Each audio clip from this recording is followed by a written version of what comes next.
Hi, today our discussion is on optimization problem.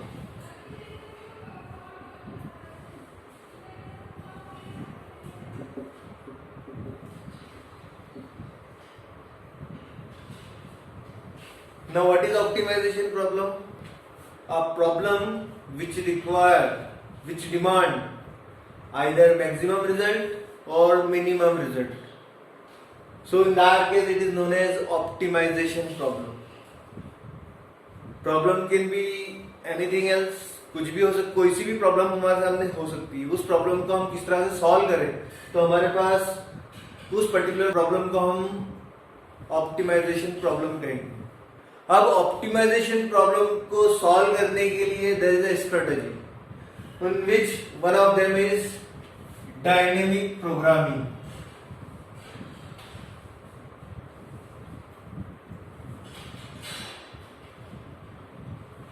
It is a strategy, or you can say that it is a approach.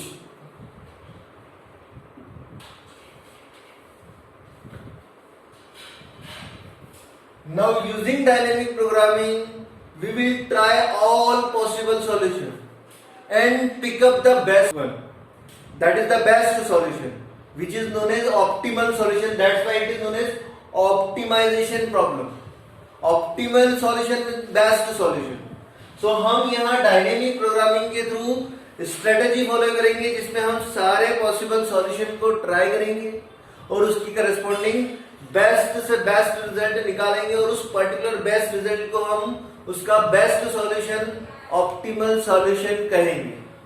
तो now हमें उस dynamic programming में problem को जो solve करना है उसके लिए हमें यहाँ यूज करना पड़ेगा recursive formula.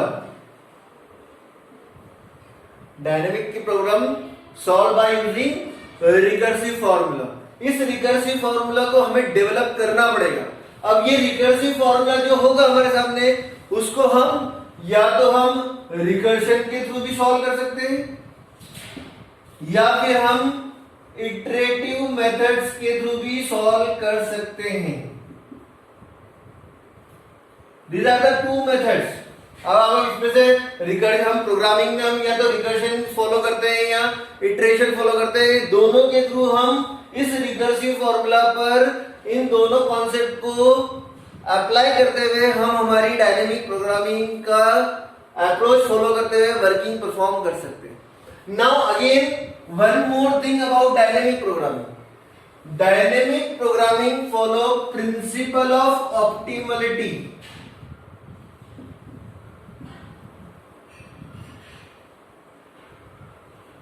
Now, what is principle of optimality?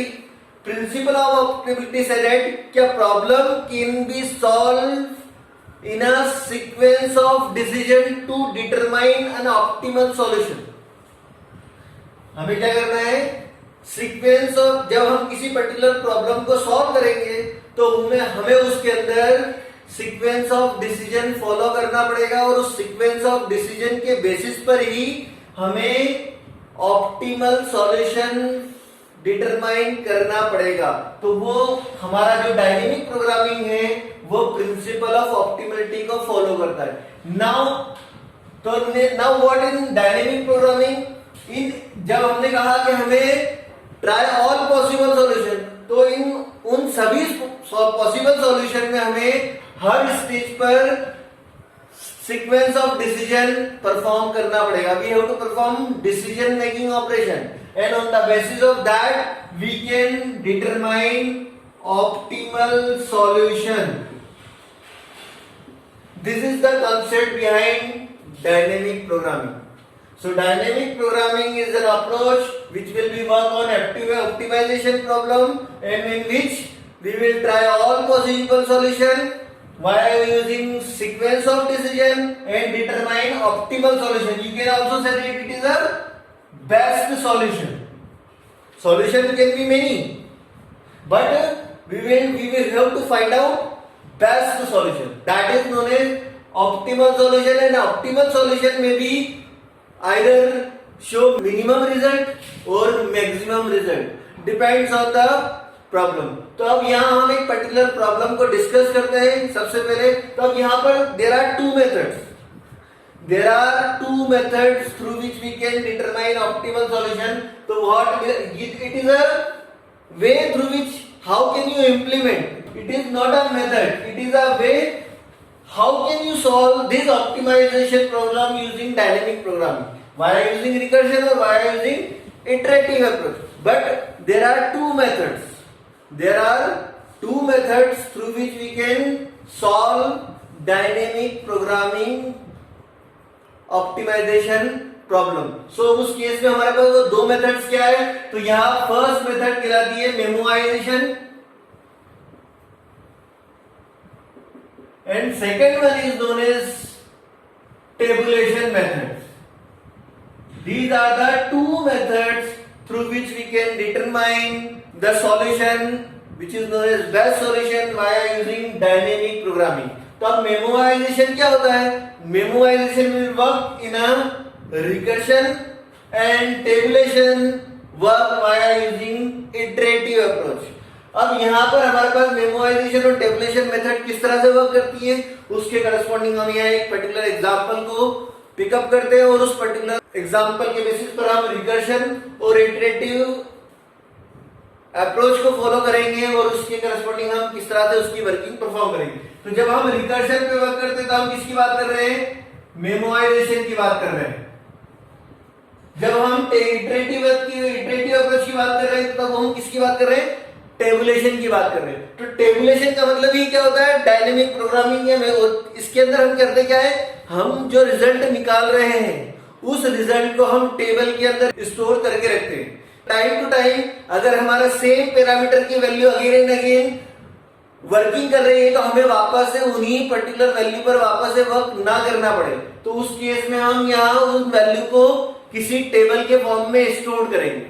Again same thing in recursion कि रिकर्शन जब वर्क करता है तो जब हमारा same function again and again एक ही पैरामीटर के लिए बार बार कॉल हो रहा होता है तो हमें उस केस में क्या करना पड़ता है? हमें उसको बार बार कॉल ना करना है। हमें हमारा टाइम जो कंज्यूम हो रहा है एक ही पर्टिकुलर वैल्यू के लिए जो फंक्शन बार बार कॉल हो रहा है तो हमें उस टाइम को भी बचाना है और उस फंक्शन के कॉल को भी रिड्यूस करना है। तो उस केस में हम किसका यूज करते हैं? उसे कहते हैं हम मेमोइजेशन। तो हम किस तरह से इसकी वर्किंग परफॉर्म करते हैं आइए हम उसको एक्सपांड करते हुए वर्किंग परफॉर्म करते थे और हम एक पर्टिकुलर एग्जांपल को लेते हैं जिसके थ्रू हम समझ सके कि मेमोइजेशन और टेबुलेशन किस तरह से वर्क करता है।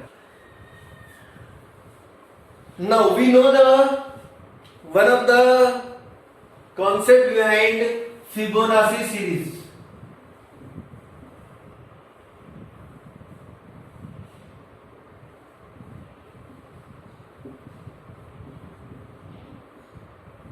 Now what is Fibonacci series? You know very well, first value will be 0, second value will be 1, third value will be again 1, then next value become 2, then again next value become 3, then next will be 5, then next one is 8, then next value will be 13, then next will be 21. This is the Fibonacci series.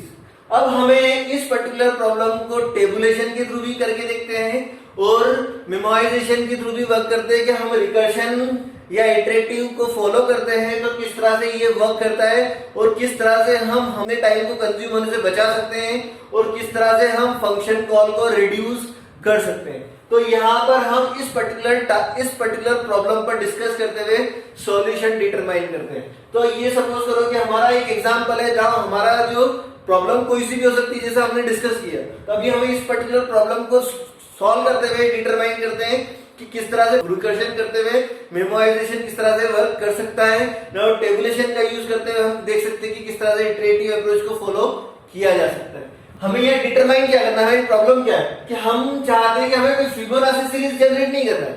हमें इस Fibonacci series में एक particular index position पे determine करना है कि इस particular number पे कौन सा नंबर आएगा। हमें क्या डिटरमाइन करना है कि फिफ्थ टर्म इस फिबोनाची सीरीज में कौन सी हो सकती है? It will be n terms. अब हमें यहाँ पर हम बोले कि फिफ्थ टर्म, इसमें का हम यूजर कोई सा भी बोल सकता है कि उसे nth टर्म पे कौन सी वैल्यू होगी उस फिबोनाची सीरीज में। तो अभी यहाँ पर हमारे पास क्या है 0 1 2 3 4 और 5, तो हमारी फिफ्थ पोजीशन पे हमारे कौन सी वैल्यू मिल रही है 5। तो हमें डिटरमाइन करना है कि किसी nth टर्म पर कौन सी उस फिबोनाची सीरीज में वैल्यू होगी। तो अब हमने कहा कि 10 टर्म पे कौन सी हो सकती है, 20 टर्म पे कौन सी वैल्यू हो सकती है, तो हमें उस टर्म को डिटरमाइन करना है। तो हम इसके लिए एक फंक्शन बनाते हैं। सपोज करो कि हमारे पास एक फंक्शन है, हमने सपोज फिब नाम से फंक्शन बनाया। हमने you can call it as a function, you can call it as a procedure, whatever be the things as corresponding to the algorithm point of view। तो हमने वेरिएबल होगा जो ये डिटरमाइन करेगा कि हमें इस nth टर्म पर वैल्यू डिटरमाइन करना। तो यूजर क्या पास करेगा, उसे पास करना है कि उस पर्टिकुलर टर्म पर वैल्यू क्या है। तो हमें इस फंक्शन के थ्रू वो टर्म डिटरमाइन करना है। तो हमने यहाँ जो वर्क कर रहे हैं हम किसके ऊपर कर रहे हैं, फिलहाल रिकर्शन का यूज कर रहे हैं। रिकर्शन किस तरह से वर्क करेगा, किसी पर्टिकुलर टर्म पर वैल्यू डिटरमाइन करने के लिए। तो नाउ अब इस केस में हम आए और हमने क्या कंडीशन दी कि हमारा 0 हो या 1 हो। तो उस केस में अगर n की वैल्यू वर्क करते करते फंक्शन कॉल करते करते कहां पहुंच जाए, या तो 0 पर पहुंच जाए या 1 पर पहुंच जाए, तो हमें उस n की वैल्यू को क्या करना है, रिटर्न करना है। तो हमने क्या किया, इफ अगर n is less than equals to, क्योंकि रिकर्शन हमें स्टॉप करना है ना, रिकर्शन कंटिन्यूएशन में कहां जाकर टर्मिनेट होगा, तो उस कंडीशन को हमें यहां मेंशन करना पड़ेगा। तो हमने क्या बताया कि अगर n की वैल्यू हम कॉल करते आ रहे हैं, हम n में वैल्यू रिड्यूस करेंगे और हमें पहुंचना कहां है, लास्ट टर्म पे जहां जाकर हमारा रिकर्शन स्टॉप हो। तो हमारा रिकर्शन स्टॉप कहां होगा, जब n की value less than equals to 1 हो। तो हम उस पॉइंट ऑफ टाइम पर क्या करेंगे, रिटर्न n करेंगे, मतलब उस पर्टिकुलर फंक्शन कॉल को स्टॉप करेंगे। तो अब इस केस में हमारा ये कंडीशन हो गई। Now again next one is what, कि अब हमें नंबर ऑफ टाइम वैल्यूज लाते जाना है। तो हम वैल्यूज कैसे डिटरमाइन करेंगे, तो हमने हर बार क्या कर रहे हैं, हमें एक ऑपरेशन परफॉर्म करना पड़ेगा। सबसे पहले क्या करना पड़ेगा, हमें यहाँ से फिब नाम से फंक्शन कॉल करना पड़ेगा और उसमें हमें पास करना पड़ेगा क्या, वापस जैसे ही पहली बार फंक्शन कॉल होगा, यहां पर इस केस में कंडीशन अगर फिफ्थ टर्म में n की वैल्यू 1 के बराबर नहीं होगी, तो उस केस में हम क्या जाएंगे, उसकी 2 वैल्यूज कम करेंगे। तो हम क्या करेंगे, 5 - 2 मतलब 3 वैल्यू जाएंगे। तो उस पोजीशन पर जो वैल्यू होगी उसको हमें वैल्यू को क्या करना है, इस फिफ्थ वैल्यू के n-1 वैल्यू के साथ ऐड करना है। मतलब यहां हमें एक ऑपरेशन भी करना है और यहां पर हमें 2 बार फंक्शन कॉल करना है। क्योंकि आप अगर इस सीरीज को देखें तो हमारे सामने 2 तरह से रिजल्ट आ रहा है। ये हमारा n-1 है, सपोज हमारी ये वाली टर्म है, और ये इस पर्टिकुलर के लिए ये n-2 है और ये उसके लिए क्या है n-1। यूजर ने, हम यहाँ पर क्या कर रहे हैं, 0 1 2 और 3 पर है। तो यूजर ने यहाँ से पास क्या किया, 3 पास किया। फॉर एग्जाम्पल n में क्या आया 3। तो अब इस केस में हमें क्या करना है, 3 पोजीशन पर वैल्यू क्या होगी। तो हमने यहाँ से फंक्शन कॉल करते हुए हमें इस वैल्यू और इस वैल्यू को दोनों को क्या करना पड़ेगा, ऐड करना पड़ेगा। तो इस वैल्यू के लिए n-2 क्या है, 1 है, और n-1 इसके लिए क्या है, 2 है। क्योंकि 3 में अगर 1 माइनस करेंगे तो हमारे सामने क्या आएगा 2, 3 में -2 करेंगे तो क्या आएगा 1। इन दोनों पर हम क्या करेंगे, एडिशन करेंगे। तो एडिशन करेंगे और हमारे पास जो रिजल्ट आएगा वो क्या होगा, इस पोजीशन की वैल्यू होगी। तो हमारे पास इस पोजीशन पर जो वैल्यू है उन दोनों के बीच में क्या होगा, एडिशन होगा। तो एडिशन होने के बाद उसका जो रिजल्ट आएगा वो हमारा थर्ड पोजीशन का वैल्यू होगा। तो हमारे थर्ड टर्म पर वैल्यू क्या है,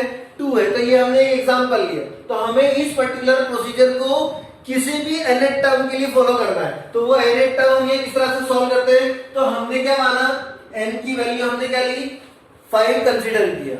नाउ अब इस केस में क्या होगा, हमने सबसे पहले हमें यहाँ ट्री फॉलो करना पड़ेगा। रिकर्शन ट्री के थ्रू हम डिटरमाइन करेंगे किस तरह से, it is a fruitful approach जिसके थ्रू आप इजी वे में डिटरमाइन कर सकते हैं कि कौन सा फंक्शन कब कॉल होगा।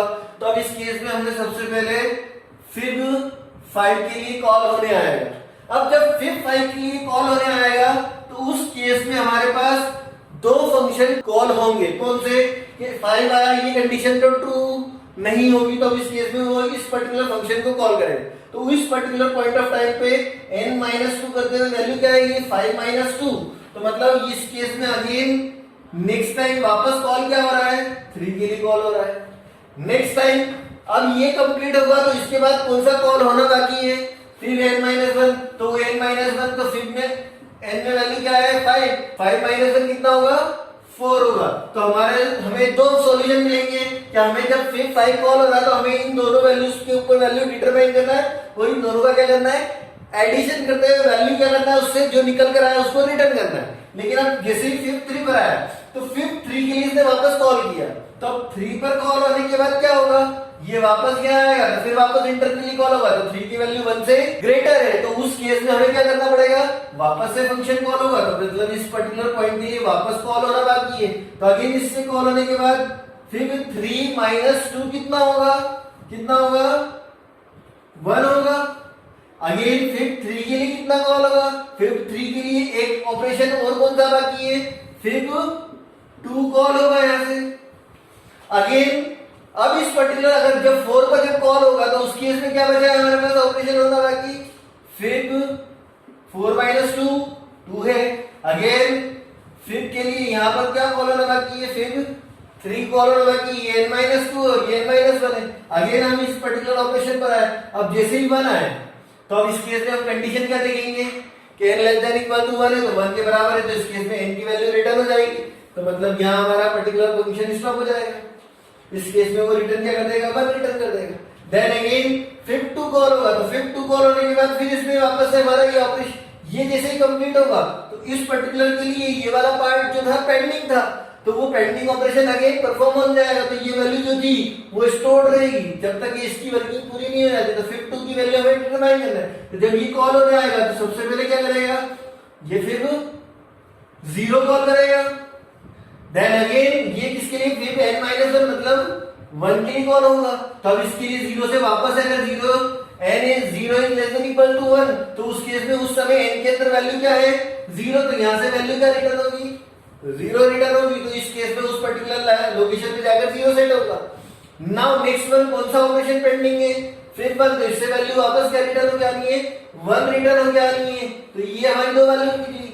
इसी तरह अब हमने ये पूरा पार्ट सोल्व कर लिया, तो अब इस केस में क्या होगा, आगे का पार्ट फिर वापस सोल्व हो जाएगा। जब इसने क्या करा फिर 4 हो चुका, तो इससे 2 कॉल हुए।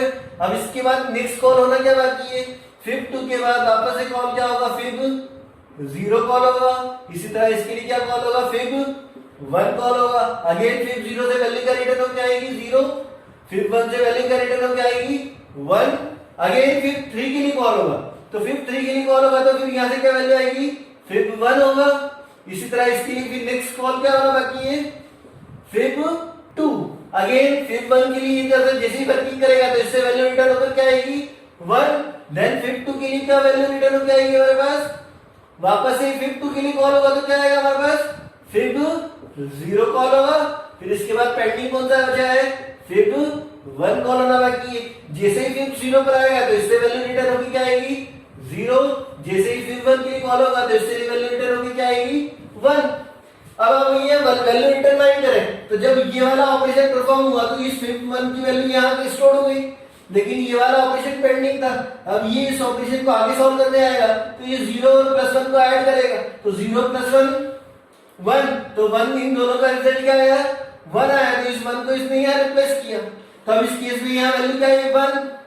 अब 1 होने के बाद इसका वैल्यू जो आ चुका था हमारे पास वो क्या था 1, तो इन दोनों के ऊपर एडिशन होगा तो क्या होगा, फिर 1 + 1 2, तो इस केस में यहाँ वैल्यू रिटर्न होकर क्या आएगी 2 आई। अब इसी तरह हमारा यहाँ वैल्यू क्या हो रहा है, हमें यहाँ वैल्यू डिटरमाइन क्या करना है, 0 + 1 से हमारे पास आंसर क्या आया 1 आया। Now again next one is your, again the next one value is फिर 1 और फिर 2, तो फिर इससे वैल्यू क्या है 0 + 1 1, तो हमारा इसका रिजल्ट क्या आया 1।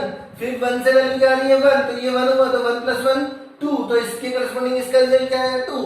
तो फिर इस केस में हमने वापस इन दोनों का एडिशन करेंगे, तो 1 + 2 इससे वैल्यू क्या निकल कर आएगी 3। इसके बाद इससे वैल्यू क्या निकल कर आएगी हमारे पास 3, और इससे वैल्यू क्या निकल कर आएगी 3 2। तो अभी तो ऊपर है ऑपरेशन होना क्या बाकी है प्लस, तो 3 + 2 होगा, तो आंसर क्या है 5। तो आप देख सकते हैं कि फिफ्थ पोजीशन पर हमारी पास वैल्यू क्या है 5। तो इस तरीके से हमने ये फिबोनाची सीरीज को रिकर्जन ट्री के थ्रू डिटरमाइन किया कि किस तरह से ये वर्क करता है। लेकिन अब आप इस पर्टिकुलर रिकर्शन ट्री में हमने एक चीज नोट डाउन करी होगी कि हमें यहाँ fib1 एक बार कॉल करना पड़ रहा है, अगेन fib1 वापस कॉल हो रहा है, अगेन fib1 वापस कॉल हो रहा है, यहाँ पे भी fib1 कॉल हो रहा है, यहाँ पे भी fib1 कॉल हो रहा है, इसी तरह fib0 यहाँ पे भी कॉल हो रहा है, एक ही टर्म fib2 यहाँ पे भी कॉल हो रहा है, fib2 यहाँ पे भी कॉल हो रहा है, इसी तरह से fib2 यहाँ पे भी एक ही कॉल एक ही वैल्यू के लिए बार बार क्या हो रहे हैं, रिपीट हो रहे हैं। तो हम इस पर्टिकुलर सारे फंक्शन के अंदर अगर सारे फंक्शन कॉल की काउंटिंग करें तो कितना होगा, 1 2 3 4 5 6 7 8 9 10 11 12 13 14 15, तो टोटल कितने कॉल हुए, 15 कॉल हुए हमारे। और उस केस में बहुत सारे कॉल ऐसे हैं जो एक ही वैल्यू के लिए बार बार रिपीट हो रहे हैं। तो हम इस पर्टिकुलर प्रॉब्लम को क्या करना चाहते हैं, रिड्यूस करना चाहते हैं। जो टाइम कंज्यूम हो रहा है उस टाइम को भी हम क्या करना चाहते हैं, कम करना चाहते हैं। तो उस केस में हमें यहां फॉलो करना पड़ेगा मेमोराइजेशन। मेमोराइजेशन क्या बोलता है कि आप इस पर्टिकुलर प्रॉब्लम को किस तरह से सॉल्व करें कि बार बार हमारा एक ही वैल्यू के लिए जब फंक्शन बार बार कॉल हो रहा है तो उसको हम स्टोर करके रख लें। तो इसको इस पर्टिकुलर प्रॉब्लम को किस तरह से सॉल्व करते हैं, तो उसके लिए हम यहाँ once again we can use the concept of array. हम यहाँ पर एक अरे यूज करेंगे, प्रॉब्लम सेम ही है लेकिन हम इस केस में क्या करेंगे, एक अरे ग्लोबली डिक्लेयर करेंगे।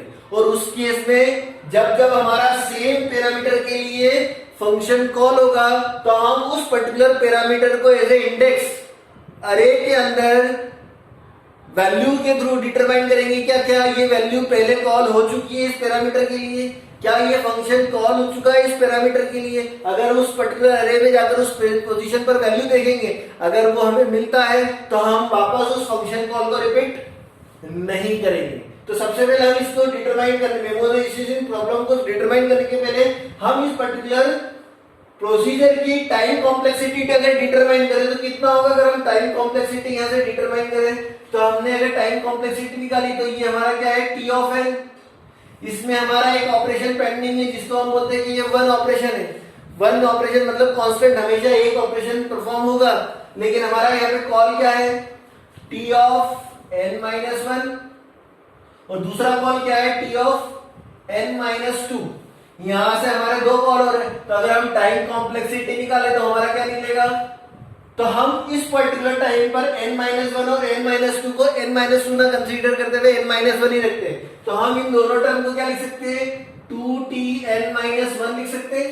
हाँ, नो डाउट कि ये कॉल कम होगा, ये इससे हमारा टाइम और रिड्यूस हो रहा है, लेकिन हम अभी इस पर्टिकुलर टाइम पर कंसीडर क्या कर रहे हैं, n-1 कंसीडर कर सकते हैं। नाउ एक ऑपरेशन हमारा कौन सा परफॉर्म हो रहा है, 1, तो उस केस में हम इसकी corresponding it is a single operation. तो अब इस केस में ये हमारा पर्टिकुलर रिकरेंस रिलेशन बनकर आया। अगर इस रिकरेंस रिलेशन को हम देखें तो मास्टर थ्योरम जो बोलती है किसके लिए, डिक्रीजिंग फंक्शन के लिए। जब हमारा मास्टर थ्योरम डिक्रीजिंग फंक्शन के लिए होता है तो इसकी टाइम कॉम्प्लेक्सिटी कितनी निकलती है हमारे सामने, 2n। हम किसके करस्पॉन्डिंग बात कर रहे हैं, n-1, लेकिन टाइम इससे भी कम होगा। क्यों, क्योंकि हमारा एक फंक्शन कॉल क्या है, n-2, तो 2n से भी टाइम थोड़ा कम होगा। हम यहाँ n-2 की जगह दोनों के लिए क्या मान लिया है अभी, n-1। तो क्योंकि हमारे को master theorem for decreasing function बोलता है, अगर ये रिलेशन आता है तो हम क्या बोल सकते हैं कि उसके लिए वैल्यू क्या है, 2n है। तो अब इस तरीके से हम क्या बोल सकते हैं कि इस पर्टिकुलर प्रॉब्लम को सॉल्व करने के लिए जो हमारा एक्सपोनेंशियल टर्म के अंदर टाइम कॉम्प्लेक्सिटी निकल रही है वो थोड़ी इससे कम हो सकती है, लेकिन टाइम कॉम्प्लेक्सिटी इस फॉर्म में ही होगी। तो अब इस केस में हम क्या करते हैं कि इस टाइम को रिड्यूस करना है। तो अब इस टाइम को रिड्यूस कैसे कर सकते हैं, तो हम वंस अगेन फिर से उसी प्रोसीजर को फॉलो करते हैं और किस तरह से हम इस particular number of function call और टाइम को किस तरह से रिड्यूस कर सकते हैं, इसके करस्पॉन्डिंग हम यहाँ वर्क करके देखते हैं। हमने एक ग्लोबल अरे डिक्लेयर किया f और हमारी टोटल वैल्यूज जितनी भी है हमने कितने वैल्यू के लिए कॉल किया, n को वैल्यू के लिए कॉल किया है। तो हमारा अरे का साइज कितना होगा, इतनी वैल्यूज के लिए होगा। तो अब यहाँ पर हमारे पास इंडेक्स पोजीशन 0 1 2 3 4 और एक और कौन सी होगी वैल्यू, इंडेक्स पोजीशन 5। अभी हमारे पास इनिशियली वैल्यू नहीं मालूम है, हमें इस फिबोनाची सीरीज में उस nth टर्म पर अगेन वैल्यू डिटरमाइन करना है। तो हमने क्या करना है, यहाँ से n में जितनी वैल्यू पास होगी उतने नंबर ऑफ इंडेक्स पोजीशन का हमें अरे लेना पड़ेगा। तो अब इनिशियली हमें मालूम नहीं है कि इनिशियल वैल्यू क्या होगी, तो हम उस पॉइंट ऑफ टाइम पर हर एक पर्टिकुलर इंडेक्स पोजीशन पर वैल्यू क्या सेट करेंगे, -1 से सेट करेंगे। तो अब -1 से सेट करने में क्या होगा, अब जब हमारे पास हर इंडेक्स पोजीशन की करस्पॉन्डिंग फंक्शन कॉल में जो पैरामीटर की वैल्यू आएगी, उस पैरामीटर की वैल्यू पे अगर लास्ट कॉल जो होगा उसको हम उस पर्टिकुलर इंडेक्स पोजीशन पे जाकर सेट कर दे आएंगे। तो पहली बार अगेन हम वापस से वर्किंग करते हैं। तो हमने फर्स्ट ऑफ ऑल फिर से कॉल किया फिब 5, फिब 5 कॉल होगा तो उसके लिए सबसे पहले क्या कॉल होगा, फिब 3 कॉल होगा। फिर 3 वापस से कॉल हुआ तो इसके में फिर से सबसे पहले कॉल क्या होगा, क्योंकि हमेशा रिकर्शन ट्री में हमेशा लेफ्ट साइड पहले सॉल्व होती है, तो 3 से फिर क्या कॉल होगा, 1। अब इसके बाद हमारी वर्किंग स्टॉप हो गई। अब जैसे ही फिब 1 की वैल्यू होगी तो n less than equal to 1, तो उस केस में n में अभी क्या है, 1 है, तो ये 1 क्या करेगा, हम रिटर्न करवाएंगे। तो रिटर्न करवाने के साथ साथ हम क्या करेंगे, इस 1 इंडेक्स पोजीशन पर हम जाएंगे, क्योंकि हमारा पैरामीटर की वैल्यू कहां जाकर रुकी है, 1 पर। तो हम इस इंडेक्स पोजीशन पे जाकर इस से जो वैल्यू आउटपुट निकला है उस आउटपुट को ले जाकर हम उस 1 पोजीशन पर स्टोर कर देंगे। तो हमारा जो फिबोनाची सीरीज में इसकी वैल्यू क्या हो जाएगी, यहाँ इस पर्टिकुलर इंडेक्स पोजीशन पर 1 सेट हो जाएगा। देन अगेन ये 1 हुआ, इस फिब 3 पर अब वर्किंग आगे का ऑपरेशन कौन सा पेंडिंग है, फिब 2 पेंडिंग है, क्योंकि n-2 के लिए हमने वर्क कर ली, लेकिन अब n-1 के लिए वर्किंग होगी। तो अब जैसे ही फिब 2 के लिए कॉल हुआ, तो फिब 2 के लिए कॉल होगा तो फिर हमारे 2 कॉल होंगे। तो फिब 2 में सबसे पहले किसको सॉल्व करेगा, फिब 0 को कॉल करेगा। फिर सिर्फ 0 से वैल्यू क्या निकल कर आएगी, हमारी 0 निकल कर आएगी। तो अब ये 0 इंडेक्स पोजीशन पे जाके देखेंगे कि क्या ये 0 पहले कॉल, 0 पैरामीटर के लिए कोई कॉल हो चुका है। तो हमने यहाँ जाकर चेक किया, अगर यहाँ पर -1 नहीं होगा तो हम ये डिटरमाइन कर लेंगे ये पहले कॉल हो चुका है। अगर यहाँ -1 है तो हम इस वैल्यू को ले जाकर इसमें स्टोर कर देंगे। तो हमारे सामने इससे वैल्यू ये कौन सी पोजीशन निकली, 0, और उससे वैल्यू का आउटपुट क्या निकला, 0। तो इस 0 को ले जाकर हम इस 0 इंडेक्स पोजीशन कर देंगे। नाउ नेक्स्ट वन, अगेन हमने यहां से कॉल किया था, फिब 2 के लिए कौन सा कॉल होना बाकी, n-1, तो हमने फिब 1 के लिए कॉल किया। अब अगेन फिब 1 पे जाके चेक करेंगे, तो हमारे पास वैल्यू क्या निकल कर आएगी, इससे वर्किंग क्या होगी, जाकर ये चेक करेगा। तो क्या फिब 1 इंडेक्स पोजीशन के लिए पहले कॉल हो चुका है, तो हम यहाँ जाकर चेक करेंगे। तो 1 पर वैल्यू क्या है, 1 है, -1 नहीं है, तो हम इस केस में इसको यही स्टॉप कर देंगे, हम इसके आगे कॉल करेंगे ही नहीं। देन अगेन अब इन दोनों वैल्यू, इस वैल्यू यहां से जो वैल्यू आई है उसको हम यहाँ रिट्राई कर देंगे, हमें ये कॉल नहीं होगा, मतलब ये फिब 1 में जाकर इंटरनली वापस से वर्किंग नहीं करेगा। तो यहाँ से ये वैल्यू उठकर आ गई। तो अब इस केस में हमारा ये इन दोनों की वैल्यू का एडिशन क्या आएगी, 0 + 1, तो इसके करस्पॉन्डिंग इसका रिजल्ट क्या आया, हमारे पास 1 आया। अब इस केस में हमारे पास इस फिब 2 पोजीशन पर तो हमने क्या निकाला कि वापस जो फिब 2 के लिए कॉल हुआ था, तो उस पर्टिकुलर 2 के लिए जाकर देखिएगा तो इस इंडेक्स पोजीशन पे 2, वहां पर क्या है, -1 है, तो नाउ इस वैल्यू को हम जाकर स्टोर कर देंगे, किससे, 1 से स्टोर कर देंगे। तो अब इस केस में हमारा क्या हुआ, ये फंक्शन कॉल रिड्यूस हुआ इस केस में। नाउ अब अगेन इस पर्टिकुलर पॉइंट के लिए हमारा कौन सा कॉल होना बाकी है, इस पर्टिकुलर पॉइंट, अब हम आगे नहीं जाएंगे कॉल में, क्योंकि हमारे पास हमने इस वैल्यू को यहाँ स्टोर कर दिया। ना हमारे पास कौन सा कॉल होना बाकी है, तो इस केस में हमने क्या किया, यहाँ पर फिब 4 के लिए कॉल होगा, क्योंकि ये हमारा n-2 के लिए कॉल हो गया था, n-1 के लिए कॉल होना बाकी है। तो हमें इसको अभी थोड़ी देर के लिए रब कर देते हैं, क्योंकि ये पार्ट हमने सॉल्व कर लिया है। इस पार्ट को मैं यहाँ स्पेसिफाई कर देता हूँ, फिब 1 के लिए यहाँ कॉल हो गया। नाउ इसके बाद फिब 4 के लिए कॉल होगा, तो फिब 4 के लिए किस तरह से वर्किंग परफॉर्म करेगा, फिब 4 के लिए वर्किंग करेगा तो ये फिर किस पर आएगा, फिब 3 पर, फिब 2 पर आएगा। अब हम यहाँ जाकर जब ये 2 के लिए कॉल होने आया, तो ये 2 के लिए कॉल होने आया तो इस केस में किसको कॉल करेगा, ये जाकर देखिएगा सबसे पहले इसकी इंडेक्स पोजीशन। तो क्या 2 के इस 2 पैरामीटर के लिए क्या पहले फिब 2 कॉल हो चुका है, तो वो जाकर चेक करेगा, तो 2 के ऊपर -1 नहीं है, तो मतलब ये इसके आगे की वर्किंग नहीं करेगा। अब फिब 2 में वैल्यू ऑलरेडी क्या है, 1, तो वो ये लाकर यहाँ 1 पर पुटअप कर देगा। नाउ फिब 4 के लिए अगला पेंडिंग ऑपरेशन कौन सा है, फिब कौन सा पेंडिंग ऑपरेशन है, फिब 3n माइनस 1। तो अब फिफ्थ 3 के लिए कॉल होगा, तो फिफ्थ 3 के लिए जाकर देखेगा। तो अब इस केस में क्या होना बाकी है, अब यहाँ जब हमने वर्किंग की थी तो इन दोनों की करस्पॉन्डिंग हमारे पास हमने वैल्यू क्या आई थी 1। तो उस समय हमने क्या किया था कि जो 3 वैल्यू आई थी 3 इंडेक्स पोजीशन पर जो हमारे पास वैल्यू है इन दोनों का एडिशन क्या आया 2। तो हमने उस 3 इंडेक्स पोजीशन पे उस पॉइंट ऑफ टाइम पर सबसे पहले ये पूरे कॉल कंप्लीट होगा। तो इस पर्टिकुलर टाइम पर 3 में जाकर वैल्यू क्या सॉर्ट हो जाएगी 2। नाउ अगेन यहाँ 3 वापस रिपीट हो रहा है। तो हम जाकर देखेंगे कि 3 पहले हो चुका है, तो उस समय जब ये कॉल हुआ था वर्किंग हुई थी तो उस 3 के करस्पॉन्डिंग भी वैल्यू जाकर इस सेकंड थर्ड पोजीशन पर इससे रिजल्ट जो आया वो यहाँ आकर स्टोर हो चुका है। तो इसने यहाँ उस 2 को रखा था, तो अगेन इसका वापस से पूरी इंटरनल वर्किंग नहीं होगी, तो यहाँ से वो क्या करेगा इस 2 को लाकर रख देगा। अगेन इन दोनों का एडिशन क्या होगा 1 + 2 3 आएगा। तो इस केस में फिफ्थ 4 पे जाकर देखेंगे तो इस फिफ्थ 4 पे जाकर हमने वैल्यू क्या रख दी 3 रख दी। अब इस केस में फोर्थ पोजीशन पर हमारी वैल्यू हो गई। अब हमारे को वैल्यू क्या चाहिए, हमें जो डिटरमाइन करना है वो फिफ्थ पोजीशन की वैल्यू निकालना है। तो अब इन दोनों का एडिशन होना बाकी है।